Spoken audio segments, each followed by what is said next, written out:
Hi, kids. Welcome back. I see you're curious about that little horn, right? Well, to be honest, so was I when I first saw it. Let me tell you, that horrible beast with so much power shocked me, and I couldn't take my eyes off of it, especially those horns.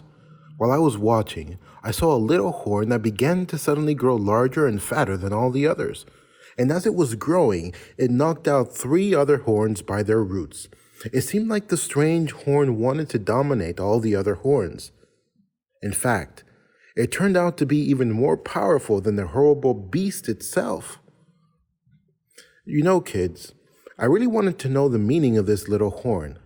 One of the beings in my vision told me that each horn represents a kingdom, and since this beast has 10 horns, well then, they must be connected with the 10 toes of the statue. Remember those? Those 10 horns are the barbarian tribes who conquer the northwestern Roman Empire and settle Europe. Can you name them all? Let's say them together. They're the Franks, Alemanni, Vandals, Lombards, Burgundians, Ostrogoths, Visigoths, Heruli, Anglo-Saxons, and the Suevi. Yes, these are the 10 horns or 10 toes that come out of the Roman Empire. Well, here are some clues that might help you figure out who this horn is. First, it grows out of the head of the monster beast, which means this new kingdom comes up out of Rome. Second, it conquers 3 of the other horns, which means it has political power. But wait, in this vision, that horn was definitely different from all the other horns.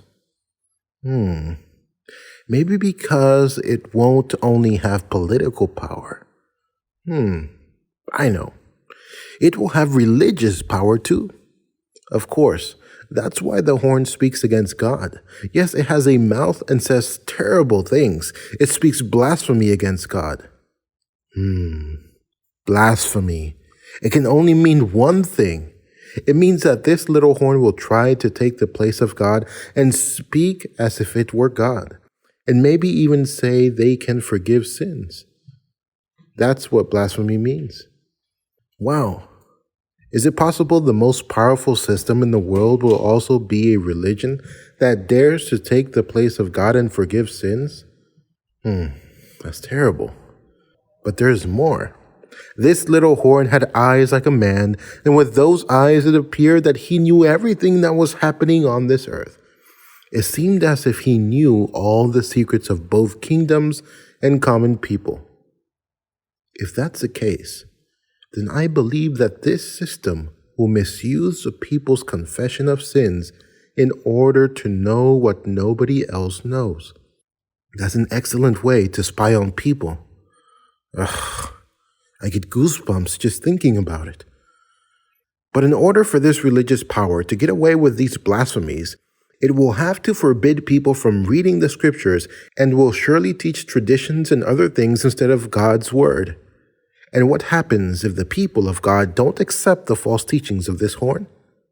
Well, God showed me that this power will cause great trouble for God's people. This little horn will start wars in God's name and even persecute and kill the faithful children of God.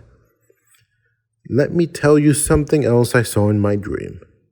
God told me that this power will have political power for a time, times, and half a time.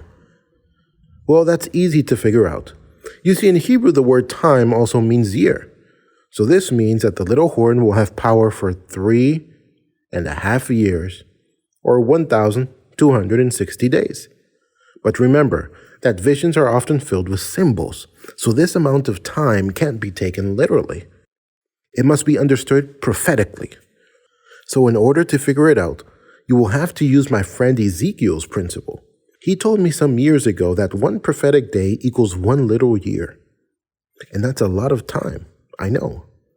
That means this little horn will rule with political and religious power and persecute the faithful ones for 1,260 years.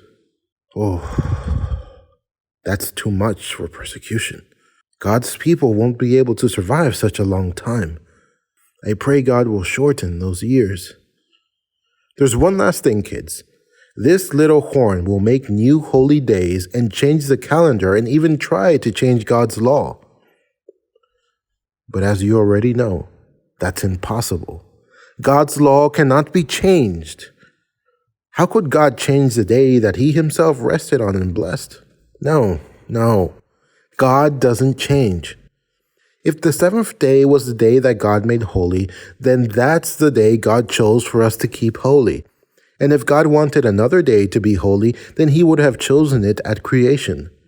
Remember, kids, God's commandments are perfect, and all of them are for our protection. There's no need to change them or take them away. No, God's law will last forever. Do you remember the throne of God and how He sat to judge the world? Well, that terrible beast and its proud horn won't get away with murdering God's children and the lies they have told. In the end, they will have to stand before the judgment throne of God and will finally be destroyed by the King of Kings. But those who are faithful, He will take to live with Him forever. Do you want to live with God forever? Of course you do.